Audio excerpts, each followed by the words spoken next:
नमस्कार किसान भाइयों, आप सभी का स्वागत है हमारे चैनल एग्रीकल्चर फार्मिंग में। और आज हम बात करेंगे कि मूंगफली की सफल खेती कैसे करें और मूंगफली की खेती करते समय कौन कौन सी बातों का खास ध्यान रखना चाहिए और कौन कौन सी खाद दवा का कब प्रयोग करना चाहिए, कितनी सिंचाई की आवश्यकता रहती है और कितने कितने टाइम पे हमें सिंचाई करते रहना चाहिए, जिससे किसान भाइयों को मूंगफली की फसल से अधिक उत्पादन मिल सके। और किसान भाइयों, मूंगफली एक ऐसी फसल है जिसका फल जमीन के अंदर पाया जाता है, इसलिए हमें पौधे को देख के ये पता नहीं लगता कि हमारा उत्पादन कितना होगा। इसके लिए हमें समय समय पर उच्च पोषक तत्वों या उच्च बातों का खास ध्यान रखना होगा, जिससे हम अपने उत्पादन को और अधिक से अधिक बढ़ा सकते हैं। सो इस वीडियो में आपको मूंगफली की फसल के बारे में A to Z जानकारी मिलेगी। सो वीडियो को अंत तक देखिए। तो चलिए स्टार्ट करते हैं। तो किसान भाइयों, मूंगफली भारत की एक महत्वपूर्ण तिलहनी फसल है और इसका वैज्ञानिक नाम है आर्चिस हाइपोजिया। और मूंगफली की खेती ज्यादातर खरीफ और जायद के सीजन पर की जाती है, यानी ये सूखे मौसम में वर्षाधारित फसल के लिए उपयुक्त है। और अब बात करते हैं इसका बुआई का सही समय के बारे में। तो इसका बुआई का सही समय है खरीफ के सीजन में आप जून जुलाई में बुआई कर सकते हैं और जायद के सीजन में आप मार्च मई के महीने में बुआई कर सकते हैं। और दक्षिण भारत में आप इन तीनों मौसम पर मूंगफली की खेती कर सकते हैं। अब बात करते हैं कि मूंगफली की खेती के लिए अनुकूल मौसम के बारे में। तो किसान भाइयों, तापमान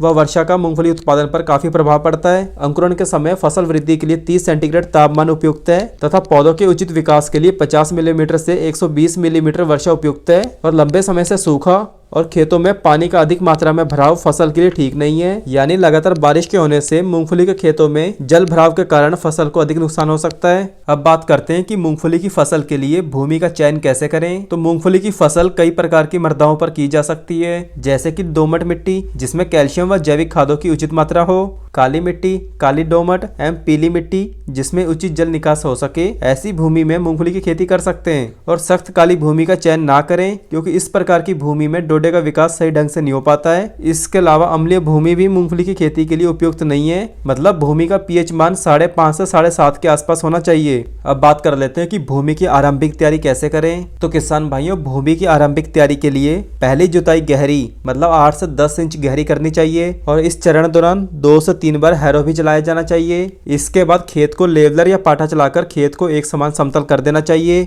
और खेत को समतल इस प्रकार करना चाहिए कि खेत में पानी न रुक सके। इसके अलावा अगर खेत में नमी की मात्रा पर्याप्त ना हो तो खेत की तैयारी से 5 दिन पहले खेत में पानी लगा देना चाहिए, जिससे खेत में पूरी तरह से अच्छे से नमी आ जाए। और मिट्टी के कीट को कम करने के लिए व जंगली घास को नष्ट करने के लिए मिट्टी को 8 से 10 इंच गहरे मिट्टी पलटने वाले हल से मिट्टी को पलटवा देना चाहिए। तथा मौथा घास की गांठें जो मिट्टी के अंदर रह जाती हैं, तो ये तेज धूप लगने से मौथा घास की गांठें व जड़ें अच्छे तरह से सूख जाती हैं, मतलब 2 से 3 सप्ताह के लिए मिट्टी को सूरज में उजागर करना चाहिए। और अब मूंगफली की बिजाई करने के लिए खेत की सिंचाई करें और फसल की शुरुआती बिजाई की गई किस्म को बोने के लिए तैयार करें। और इसके बाद बीज उपचारित करना बहुत ही जरूरी होता है, क्योंकि मिट्टी से पैदा होने वाले कीट और रोग के बचाव के लिए बीजों के उपचार के लिए हमें लेना होगा रेनो, जिसकी मात्रा रहेगी 7.5 ml प्रति किलो बीज के लिए, यानी 300 ml दवा से 40 किलो बीज का उपचार हो जाएगा। और साथ में प्रोवैक्स जिसकी मात्रा रहेगी 2.5 ml प्रति किलो बीज के लिए, मतलब 100 ml दवा से 40 किलोग्राम बीज को उपचार करने के हिसाब से आप इन दवाओं का जरूर प्रयोग कीजिए। और प्रयोग करने की विधि ये रहेगी कि 300 ml रेनो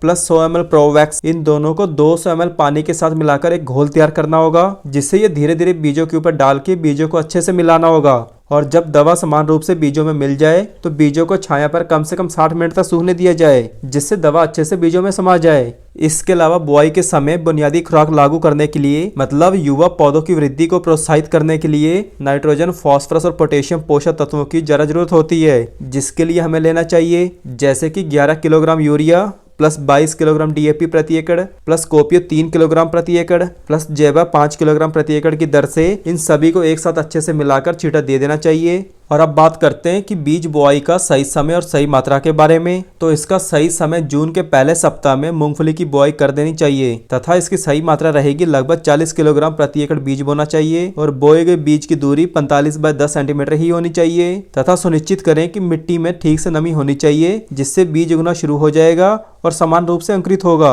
अब बात कर लेते हैं कि बुआई के बाद हमें कब और कौन सा खरपतवार नाशक दवाओं का इस्तेमाल करना चाहिए। तो सबसे पहले हमें प्री एमरजेंस हर्बिसाइड का इस्तेमाल करना चाहिए, चाहिए, मतलब घास उगने से पहले प्रयोग किया जाने वाला खरपतवार नाशक जैसे कि पेंडीमेथिलीन 38.7%, जिसकी सही मात्रा रहेगी 700 ml से 800 ml प्रति एकड़ की दर से बीज की बुआई के तुरंत बाद या 48 घंटे के भीतर स्प्रे करने से जंगली घास पर अच्छे से नियंत्रण किया जा सकता है। और इसके अलावा मूंगफली की बुआई के बाद दूसरी सिंचाई 8 से 10 दिन बाद करें और तीसरी सिंचाई 25 दिन के बाद करें, यानी बिजाई के बाद ये तीसरी सिंचाई होगी। और किसान भाइयों, जब मूंगफली की फसल 35 दिन की हो जाए तो हमें पोस्ट इमरजेंस हर्बिसाइड का छिड़काव करना चाहिए, क्योंकि 25 से 35 दिनों के बाद अगर जंगली घास दिखाई दे तो यूपीएल आयरिस, जिसकी सही मात्रा है 400 ml प्रति एकड़ को 150 से 200 लीटर पानी के साथ छिड़काव करने से बढ़ने वाली घास पर पूर्ण नियंत्रण पाया गया है। इसके अलावा जब हमारी फसल ब्रांचिंग स्टेज में यानी 30 से 35 दिन की हो जाती है और हमें लगता है कि खेत में कैल्शियम की कमी के कारण पत्ती का रंग हल्का पीला हो रहा है, तो बिना देरी किए यारा टेरा कैल्शिनेट, जिसकी सही मात्रा रहेगी 5 ग्राम प्रति लीटर पानी के हिसाब से छिड़काव भी कर देना चाहिए। और जब मूंगफली की फसल 35 दिन की हो जाती है तो हमें फसल को अजैविक तनाव से बचाने के लिए सुरक्षा तौर पर कुछ मुख्य दवाओं का उपयोग भी करना चाहिए, जैसे कि कम या उच्च तापमान, कम या अत्यधिक पानी आदि के कारण तथा चूसने वाले कीट जैसे कि एफिड्स, जैसिड्स, थ्रिप्स आदि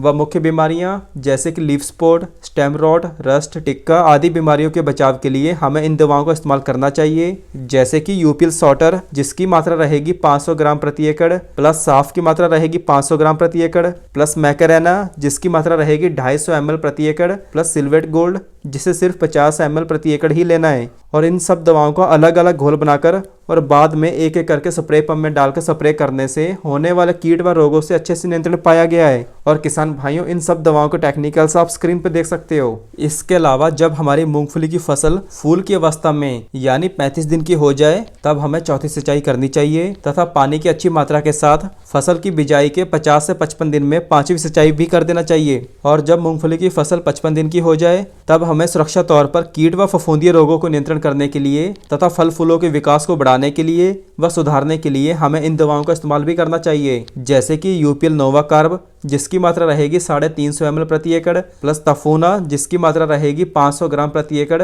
और इन दोनों के साथ हमें मैक्रेना, जिसकी मात्रा 250 ml प्रति एकड़ की दर से 150 से 200 लीटर पानी के साथ हमें मूंगफली की फसल पर छिड़काव कर देना चाहिए। और जब फली बनने की अवस्था में यानी 70 से 75 दिन के बाद मूंगफली की फसल में हमें 6वीं बार खेत में सिंचाई करनी चाहिए तथा सिंचाई के बाद फसल में सुरक्षा तौर पर इन मुख्य दवाओं का छिड़काव भी किया जाना चाहिए, जैसे कि यूपीएल गंथर, जिसकी मात्रा रहेगी 400 ml प्रति एकड़, और साथ में तफूना, जिसकी मात्रा रहेगी 500 ग्राम प्रति एकड़, प्लस सिल्वेट गोल्ड 50 ग्राम प्रति एकड़ की दर से हमें मूंगफली की फसल पे छिड़काव कर देना चाहिए, जिससे मूंगफली की फसल एकदम स्वस्थ और हरी भरी व रोग मुक्त रहेगी। और किसान भाइयों, मूंगफली की बिजाई के 110वें दिन जब फली भरने की अवस्था में हमें 7वीं बार सिंचाई करनी चाहिए, क्योंकि सूखे मौसम में तथा अंत में पौधों में होने वाले तनाव को कम करता है। अब बात करते हैं कि हमें फसल की कटाई करने से पहले कौन कौन सी बातों का खास ध्यान रखना चाहिए। तो किसान भाइयों, जब हमारी मूंगफली की फसल के पत्ते पीले पड़कर सूख जाते हैं और गिर जाते हैं और ऊपर की पत्तियों का पकना व पुरानी पत्तियों का गिरना, तो ये संकेत होता है कि फसल तैयार हो चुकी है। इसके अलावा फसल की कटाई से पहले यदि खेत में मिट्टी सूखी हो तो खेत में एक बार और सिंचाई करनी चाहिए, जिससे मिट्टी नम होने पर कटाई करना आसान होता है। और अंत में बात करते हैं इसकी सफाई व सुखाई के बारे में। तो किसान भाइयों, मूंगफली की कटाई के समय फली में आमतौर पर 40% से अधिक नमी होती है और भंडारण के समय नमी को 8% या उससे कम करने के लिए फली को साफ व सुखाना पड़ता है, जिससे इसकी बनावट, स्वाद व गुणवत्ता बनाए रखने में मदद करता है। तो किसान भाइयों, यही सब कुछ था कि मूंगफली की उन्नत खेती कैसे करें। धन्यवाद।